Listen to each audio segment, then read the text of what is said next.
오늘 말씀은 야곱의 우물가에서 예수님이 주시는 물로 인생의 문제, 인생의 갈증을 해결한 한 사마리아 여인에 관한 말씀입니다.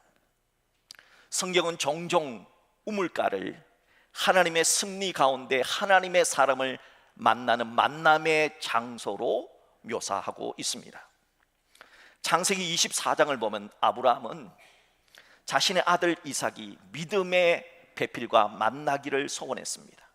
그래서 자신의 집 소유를 모든 것을 맡고 있는 늙은 종 엘리에셀을 자신의 고향 메소포타미아 지역의 나홀성으로 보냅니다. 며느리를 구해 오라고 말이지요. 이삭 도련님의 신실한 아내를 찾으러 떠난 아브라함의 종은 나홀성에 들어가서 우물가에 앉습니다. 우물가에서 여인들이 물 기르러 나오는 그 저녁 시간에 이렇게 기도합니다. 우리 주인 아브라함의 하나님, 여호와여 원하건대 이곳에 물을 기르러 나오는 여인 중에 제가 물 좀 달라고 했을 때 저에게만 아니라 낙타에게도 물을 주는 그런 배려 깊은 여인을 만나게 하신다면 하나님께서 예비하신 이삭 도련님의 아내인 줄 제가 알고 하나님께서 허락해 주신 대로 살겠습니다. 그러니 순조롭게 만나게 하옵소서. 그런데 이 기도가 끝나기도 전에 어여쁜 처녀 리브가가 물동이를 어깨에 메고 우물가에 나옵니다. 그리고 그 늙은 종의 기도처럼 그에게도 물을 주고 낙타에게도 물을 줍니다. 이렇게 창세기 24장의 나홀성의 우물가는 하나님의 섭리로 이삭의 아내 리브가를 만나는 만남의 장소로 등장을 합니다. 또한 창세기 29장을 보면 야곱, 이스라엘 12지파의 아버지가 되었던 야곱과 그의 사랑하는 아내 라헬이 만나는 장소 역시 우물가로 등장을 합니다. 이스라엘 12조상이 된 야곱은 아버지 이삭을 속이고 쌍둥이 형 에서 형이 받을 장자의 축복까지 가로채 버렸습니다. 영적인 믿음의 복이 너무 갖고 싶어서 그랬던 것이지요. 이 사실을 뒤늦게 알게 된 에서 형은 동생 야곱을 죽이려고 작정합니다. 그래서 야곱은 도망을 가죠. 외갓집으로 도망을 갑니다. 이제 외갓집 근처에 도착했던 야곱은 우물가에서 사람들에게 묻습니다. 외삼촌 라반은 어떻게 지내시는지, 그 집안은 요즘 어떤지, 살만한지 소식을 물었습니다. 바로 그때 양떼를 몰고 오는 외삼촌 라반의 딸 라헬을 만나게 됩니다. 야곱은 라헬을 보자마자 우물에 큰 돌을 혼자서 치우고 라헬의 양떼에게 물을 먹입니다. 그리고 장차 자신의 아내가 될 라헬, 장차 닥쳐올 7년 대기근에서 자신의 가족과 가문을 살려주고 훗날 이스라엘 민족을 살려줄 요셉의 어머니가 될 라헬에게 자신이 리브가의 아들임을 밝히며 눈물을 흘리며 입을 맞춥니다. 이 우물가의 만남을 계기로 야곱은 라헬과 결혼을 하고 외삼촌 라반의 집에서 20년간 머물러 살면서 이스라엘 12지파의 조상이 되지요. 여기서도 우물가는 기가 막힌 타이밍에 라헬을 만나게 하신 하나님의 섭리가 나타난 만남의 장소로 등장을 합니다. 또한 출애굽기 2장을 가게 되면 모세가 그의 아내 시브라를 만나는 섭리적 만남의 장소로 우물가가 나옵니다. 애굽 공주의 양자로 입양되었던 모세는 어느 날 동족인 히브리 노예를 마구 때리는 애굽인 관리자를 말리게 됩니다. 이러지 마세요. 이러지 마세요. 좀 그만 때리세요. 그만 그렇게 말리다가 관리자를 우발적으로 죽여버립니다. 이에 놀란 모세는 미디안으로 도망을 갑니다. 미디안은 오늘날 사우디아라비아입니다. 그러다가 이 사우디아라비아 미디안의 우물가에 앉아서 이제 너 어떻게 하지? 어떻게 살아야 되지? 하며 걱정과 근심을 하고 있을 때였습니다. 바로 그때 미디안의 제사장 이드로의 딸들이 양떼에게 물을 먹이러 그 우물가에 오다가 불량배한테 괴롭힘을 당합니다. 그때 이 모세는 정의롭게 그 불량배들을 쫓아내 주지요. 이것을 계기로 해서 모세는 시보라와 결혼을 하게 되고 미디안에서 40년을 살게 됩니다. 하나님은 미디안에서 40년 사는 동안 모세가 양떼들을 먹이면서 이 풀을 찾아서 이곳저곳 구석구석 그 땅을 다 알게 하셨고, 훗날 모세를 출애굽의 지도자로 부르셔서 출애굽 이후에 광야 40년 그 땅을 미리 알게 하셨고 준비케 하셨던 겁니다. 이렇게 성경에 나오는 우물가는 종종 하나님의 섭리로 기가 막힌 타이밍에 하나님의 사람을 만나는 장소였던 것입니다. 오늘 본문인 요한복음 4장에서도 하나님의 섭리로 정말 기가 막힌 타이밍에 예수님을 만나는 장소로 사마리아 땅 안에 있는 수가라고 하는 마을 우물가가 등장을 합니다. 어느 날 예수님은 제자들과 함께 이스라엘 남쪽 유대 땅에서 저 북쪽인 갈릴리로 올라가시기 위해서 사마리아 땅 수가성을 통과하게 됩니다. 이 수가성에는 당시 1200년이나 된 야곱이 판 우물이 있었습니다. 바쁜 일정으로 피곤하셨던 예수님은 그 야곱의 우물가에 앉아서 쉬고 있었고, 예수님의 제자들은 먹을 것을 구하러 동네로 들어갔습니다. 그때 사마리아 여인 한 명이 물동이를 들고 물을 기르러 나옵니다. 예수님은 그 여인에게 물을 좀 달라 하고 말했습니다. 예수님은 우물가에서 육신의 갈증을 해결하는 이 물 이야기를 통해서 영혼의 갈증을 해결할 영생의 물에 대한 말씀을 하고자 했던 것입니다. 그리고 마침내 이 사마리아 여인은 영혼의 갈증을 해결할 영생의 물을 주실 분이 자신과 이야기하고 있는 예수님이라는 진리를 알게 됩니다. 그러자 이 여인은 들고 왔던 물동이를 버려두고 동네 사람들에게 뛰어가서, 와 보라, 이분이 그리스도다, 와 보라, 이분이 구세주다, 이분이 메시아다 하면서 예수의 복음을 전하는 축복의 통로가 되었다 하는 것이 오늘 요한복음 4장의 말씀입니다. 저는 오늘 요한복음 4장의 말씀을 통해서 네 가지 대조를 통해서 우리에게 주시고자 하는 하나님의 메시지가 무엇인가를 살펴보면서 여러분과 함께 은혜를 나누고자 합니다. 첫 번째 대조는 사마리아 땅을 피하는 유대인들과 사마리아 땅을 통과하시는 예수님의 대조입니다. 자, 우리 본문 3절 4절 합독할까요? 유대를 떠나사 다시 갈릴리로 가실새 사마리아를 통과하여야 하겠는지라. 당시 이스라엘 남쪽 유대 지역에서 북쪽인 갈릴리로 가기 위해서는 두 가지 길이 있었습니다. 첫 번째 길은 우회하는 경로입니다. 남쪽 유대 땅 예루살렘에서 저 여리고 성으로 갔다가 이제 요단강을 건너서 요단강 동편 쪽으로 쭉 올라가서 그렇게 해서 갈릴리로 가는, 우회를 하다 보니까 시간은 6일 정도 걸리는 길이었습니다. 또 다른 두 번째 길이 있는데 이것은 직선 경로입니다. 이 길은 남쪽 유대 땅 예루살렘에서 바로 사마리아로 곧장 올라가서 북쪽으로 올라 갈릴리로 가는 길이지요. 직선 경로이다 보니까 고속도로처럼 한 3일 정도의 시간이 걸렸습니다. 당시 유대인들은 3일간 걸리는 이 직선 경로보다 6일이 걸리더라도 사마리아 땅을 우회하는 길을 선택을 했습니다. 이유는 유대인과 이 사마리아 사람들은 아주 철천지왼수, 오랜 세월 묵은 감정이 있었기 때문입니다. 아주 오래전 구약 시대인 BC 722년에 북왕국 이스라엘이 아수르 제국에 의해서 멸망을 당합니다. 당시 아수르 제국은 이스라엘 사람들의 정신과 문화를 말살하기 위해서 혼혈 정책을 펼쳤습니다. 아수르 사람과 이스라엘 사람들 간의 결혼을 통해서 문화를 말살시키려고 했던 겁니다. 자, 그런 과정에서 아수르 사람과 이스라엘 사람 사이에 혼혈이 탄생하게 되는데 그 혼혈을 사마리아 사람이라고 불렀던 겁니다. 자, 순수 혈통을 자랑했던 남쪽에 있던 유대 지역에 있던 유대인들은 그런 사마리아 사람들을 무시하고 조롱하고 상종도 안 하고 심지어 개같이 여겼습니다.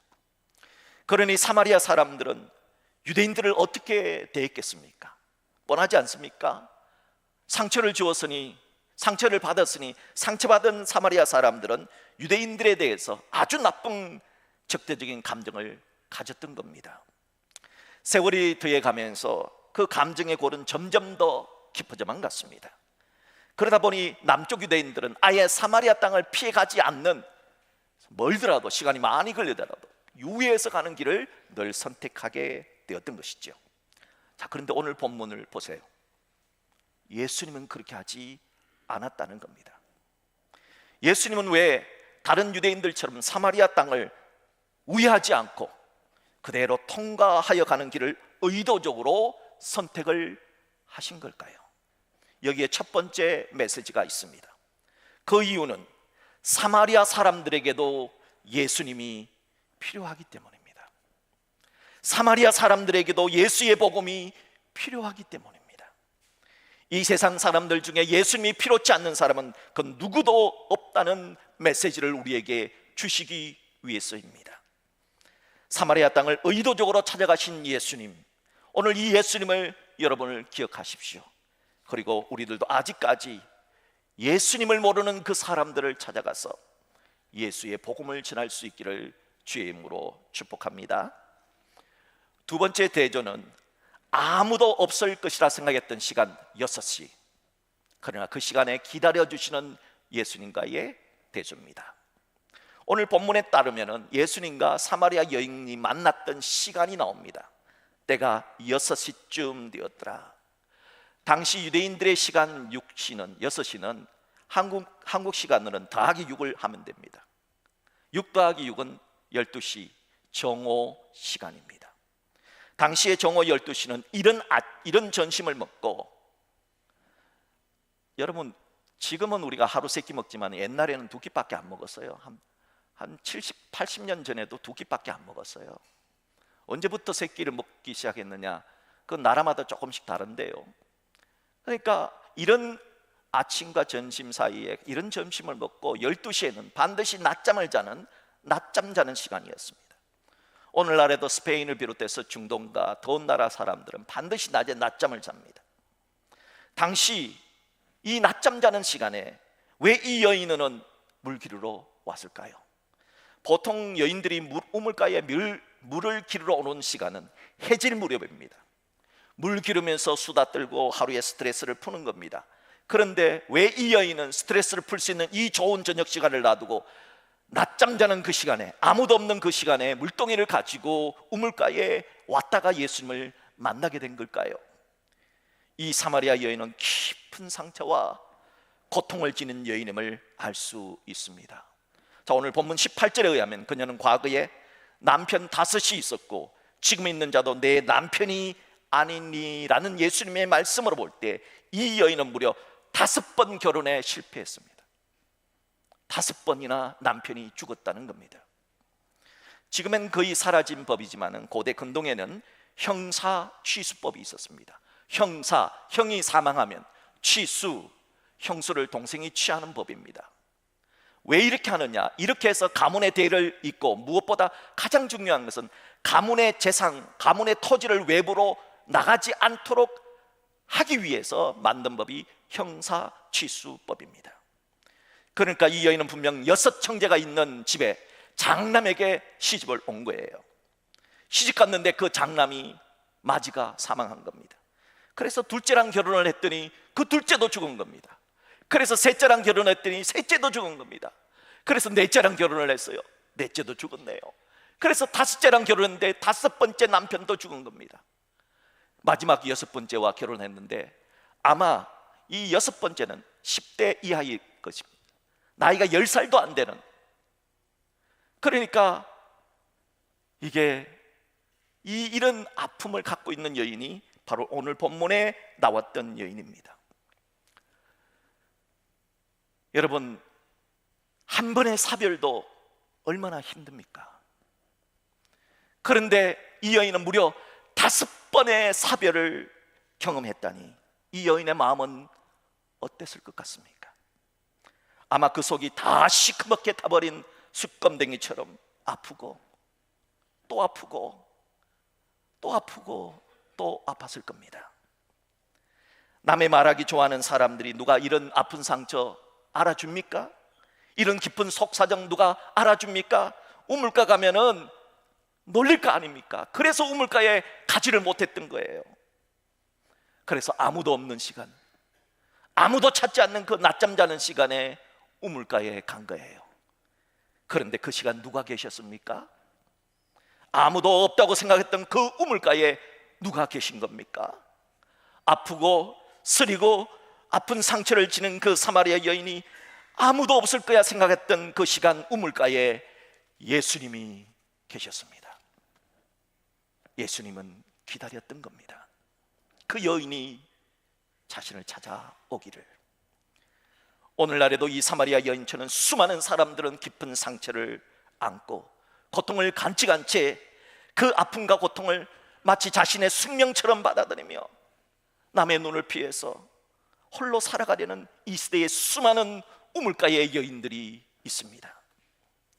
오늘 그런 고통과 아픔을 가진 이 시대의 사마리아 여인을 향하여 우물가에서 기다리고 계신 분이 있다, 예수님이다 하는 메시지를 우리에게 주십니다. 사랑하는 성도 여러분, 교회는 이 시대의 영적인 우물입니다. 교회에는 수많은 상처 입은 자들이 모여지는, 그래서 그 갈증을 채우기 위해서 교회를 옵니다. 그런데 가장 중요한 것은 육적인 물만 채우면 안 되고 영적인 우물인 교회에서 누구를 만나야 되느냐? 예수님 만나야 된다는 것이 오늘 우리에게 주시는 메시지입니다. 사랑하는 성도 여러분, 주님의 몸된 교회, 상처 입은 이 시대의 우물가의 여인을 기다리시는 예수님을 만날 수 있기를 주의 이름으로 축복합니다. 이 우물가의 교회에서 그 예수님 만나면은 우리의 상처를 치유받을 수 있습니다. 예수님 만나면은 우리의 문제를 해결받을 수 있습니다. 치료대 되신 예수님을 꼭 만나는 여러분 되시기를 주의 이름으로 축복합니다. 세 번째 대조는 야곱의 우물물과 예수님 주시는 물의 대조입니다. 자, 본문 13절 14절을 한번 합독할까요? 예수께서 대답하여 이르시되 이 물을 마시는 자마다 다시 목마르려니와 내가 주는 물을 마시는 자는 영원히 목마르지 아니하리니 내가 주는 물은 그 속에서 영생하도록 솟아나는 샘물이 되리라. 야곱의 우물은 그 당시 1200년 동안이나 사마리아 사람들, 동네 사람, 가축들이 마셔왔던 우물입니다. 그러나 예수님은 그런 1200년 된 야곱의 우물물이라 할지라도 한계가 있다 말씀하신 겁니다. 야곱의 우물은 육신의 목마름은 해결할 수 있어도 영혼의 목마름은 해결할 수 없다는 한계를 지니고 있습니다. 그렇다면 야곱의 우물이 상징하는 것이 무엇일까요? 야곱의 우물물은 율법을 상징합니다. 육신의 갈증만 없애주는 물이라는 뜻입니다. 따라서 야곱의 우물물은 율법의 종교인 유대교와 사마리아 종교를 말합니다. 사람들은 종교 생활을 합니다. 그 종교는 조금의 도움을 줄 수 있습니다. 하지만 그 종교 생활로는 인생의 목마름을 해결할 수는 없다는 겁니다. 그래서 새로운 물이 필요하다는 거지요. 자, 본문 12절을 보세요. 이 사마리아 여인은 우리 조상 야곱이 이 우물을 우리에게 주셨고 또 여기서 자기와 자기 아들들과 짐승이 다 마셨는데 당신은 야곱보다 더 크니까. 지금까지 사마리아 사람들은 1200년 동안 이 야곱의 우물물을 마셨습니다. 지금까지 이 사마리아 여인이 믿어왔던 종교는, 사마리아 종교는 모세 오경만을 경전으로 삼습니다. 창세기, 출애굽기, 레위기, 민수기, 신명기. 그러니까 유대교보다 더 율법적이죠. 그런데 이것으로는 구원을 받을 수 없다고 얘기하시니 예수님 당신은 야곱보다 더 큰 것을 줄 수 있습니까? 예수님 당신은 야곱의 물보다, 율법보다 더 큰 물을 줄 수 있습니까? 그렇게 물었던 겁니다. 그렇습니다. 예수님은 야곱보다 더 귀한 물을 주십니다. 그렇다면 예수님이 주는 물은 무엇을 상징할까요? 예수님이 주시는 물은 성령을 상징합니다. 저 위의 세계에서 내려오는 물, 하나님의 나라에서 내려오는 물, 성령을 상징합니다. 예수님은 예수를 믿는 자에게 그 마음에 성령을 부어주십니다. 주님이 주시는 성령을 받아 마셔야 우리의 마음의 고통, 아픔, 괴로움이 해결될 수 있다는 겁니다. 그래서 예수님은 본문 14절에서 내가 주는 물을 마시는 자는, 성령을 마시는 자는 영원히 목마르지 아니하리니, 내가 주는 물, 예수님이 주시는 물, 성령은 그 속에서 영생하도록 솟아나는 샘물이 되리라 하셨습니다. 세상의 종교는 도움은 되지만은, 그러나 예수님이 주시는 물, 성령처럼 우리 영혼에서 계속해서 펑펑펑펑 솟아나서 우리를 회복시킬 수는 없다는 뜻입니다. 그래서 이 사마리아 여인은 지금까지 유대인 남자로 알았던 예수님을 향하여 주여라고 표현을 합니다. 주여, 그런 물을 내게도 주사, 여기 목마르지도 않고 또 여기 물기르러 오지도 않게 하옵소서 하고 예수님을 주님으로 고백하며 그 물, 즉 성령을 나에게 주세요라고 말합니다. 여러분, 예수 믿는 사람은 성령을 받아야 됩니다. 예수 믿는 사람은 반드시 성령을 받아야지 회복이 있고 치유가 있고 은혜가 임하는 겁니다. 그런데 성령은 누구에게 주는 걸까요? 성령은 달라고 해서 주시는 게 아닙니다. 교회 아무리 오래 다녀도 성령이 임하는 것이 아닙니다. 성령은 믿는 자에게만 주는 거예요. 예수님을 제대로 믿는 자에게 주시는 것이 성령이라는 거예요. 요한복음 3장 5절을 보세요. 예수께서 대답하시되 진실로 진실로 내게 이르노니 사람이 물과 성령으로 나지 아니하면 하나님의 나라 천국에 들어갈 수 없느니라. 성령을 받지 않으면 천국 갈 수 없다는 거예요. 또한 예수님은 요한복음 7장 38절 39절에서 나를 믿는 자, 누가 성령을 받느냐? 나를 믿는 자, 예수를 믿는 자에게 성령의 이름과 같이 그 배에서 생수의 강이 흘러나오리라 하시니, 이는 그를 믿는 자, 예수를 믿는 자들이 받을 성령을 가리켜 말씀하신 것이라 했습니다. 예수를 믿어야, 예수님이 믿어져야 성령을 받는 거예요. 저는 이 시간 여러분들이 예수님이 구세주인 것이 믿어지는 은혜가 있기를 주의 이름으로 축복합니다. 예수를 잘 믿음으로 말미암아 하나님께서 우리에게, 예수님께서 우리에게 성령을 부어주셔서 우리의 상처, 아픔, 괴로움이 해결받고 치유받는 놀라운 은총이 우리 모두에게 임할 수 있기를 주의 이름으로 축복합니다. 성경은 왜 성령을 물로 비유할까요? 사람은, 모든 생명체는 물이 없으면 살아갈 수가 없어요. 그래서 물은 가장 중요한 겁니다. 자, 그런데 우리의 영혼은 성령 받지 않으면 살아갈 수가 없어요. 그래서 이 성령을 가장 소중한 물로 성경은 비유를 했던 것입니다. 야곱의 우물물은 1200년 동안이나 사람들의 목을 축여 주었지만 그걸로는 부족합니다. 이젠 구약의 율법서 5권, 창세기, 출애굽기, 레위기, 민수기, 신명기, 율법서를 포함한 구약 성경 39권, 그걸로는 부족했기 때문에 예수님이 오신 겁니다. 예수님이 오셔서 우리를 대신해서 죽어주신 것입니다. 그리고 우리에게 신약 성경 27권을 주신 거예요.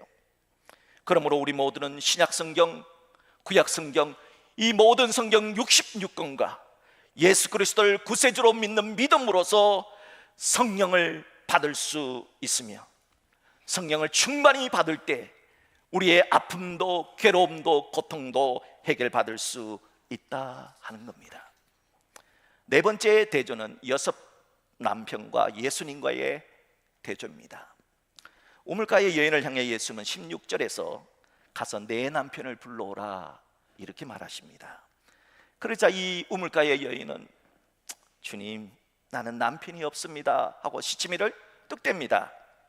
그때 예수님은 그 여인의 머리카락을 아주 쭈삣하게 쓰게 만드는 말씀을 하십니다.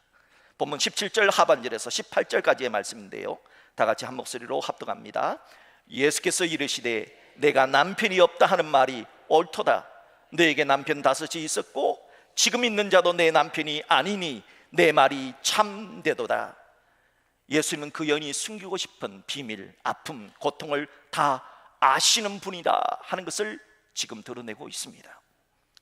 너에게 과거 5명의 남편이 있었다는 거 안다. 그리고 그 5명이 다 죽었다 하는 것도 안다. 지금 살고 있는 6번째 남편, 동생이라도 한참 아래 동생 아닙니까? 너는 본래 그 집의 첫째 장남에게 시집을 왔는데 지금 여섯째 살고 있으니 너의 본래 남편이 아니다, 남편이 없다는 말이 네 말이 맞다 하면서 그 여인의 모든 아픔과 고통, 생각까지 다 아시는 예수님의 모습을 드러냅니다. 그러자 그 여인은 주여, 내가 보니 선지자로소이다 하고 예수님이 분명히 누구신가를 깨닫게 되고, 그는 육신의 갈증을 채우기 위해서 가지고 왔던 그 물동이를 버려두고 동네 사람들에게 뛰어가서 와보라, 와보라, 이는 그리스도가 아니냐, 이분이 메시아고 이분이 구세주다 하고 예수님의 주님 되심을 드러내는 축복의 통로가 되었던 겁니다. 사랑하는 성도 여러분, 예수님은 여러분의 마음을 아십니다. 여러분이 무엇 때문에 고통당하고 있는지, 여러분의 아픔을 아시고 여러분의 깊은 고민을 아시고 여러분의 썩어 문드러지는 그 고민도 다 아십니다. 예수님은 진짜 우리 인생의 목마름을 해결해 주실 유일한 구세주가 되십니다. 그러하기 이 사마리아 여인은 육신의 갈증을 해결하기 위해 가지고 왔던 물동이를 내버려두고 뛰어갑니다. 보라, 보라, 이는 그리스도가 아니냐, 우리 인류가 그토록 기대해왔던 메시아 예수 그리스도, 이분이 우리의 구세주다 하는 것을 선포했던 것입니다. 오늘 우물가의 여인이 외치는 이 복음을 믿으십시오. 와보라, 이는 그리스도가 아니냐, 우리는 구세주 예수 그리스도를 구주로 믿는 크리스찬들입니다. 예수님은 우리의 아픔과 상처와 모든 괴로움을 아시고 해결해 줄 수 있습니다. 그 예수님을 믿으세요. 그 예수님이 믿어지는 여러분 되시기를 주의 이름으로 축복합니다. 예수님을 믿어야 우리 인생의 갈증과 모든 인생의 방황을 끝내버릴 수가 있습니다. 이번 한 주간도 나를 아시는 예수님, 나의 고통과 나의 아픔을 아시는 그 예수님을 제대로 믿어서 예수님이 주시는 성령 충만하여서 여러분, 우리의 영혼이 고침받고 우리의 영혼이 새 힘을 얻어서 기쁘게 이 한 주간도 살아낼 수 있는 우리 모두가 될 수 있기를 주님의 이름으로 축복합니다.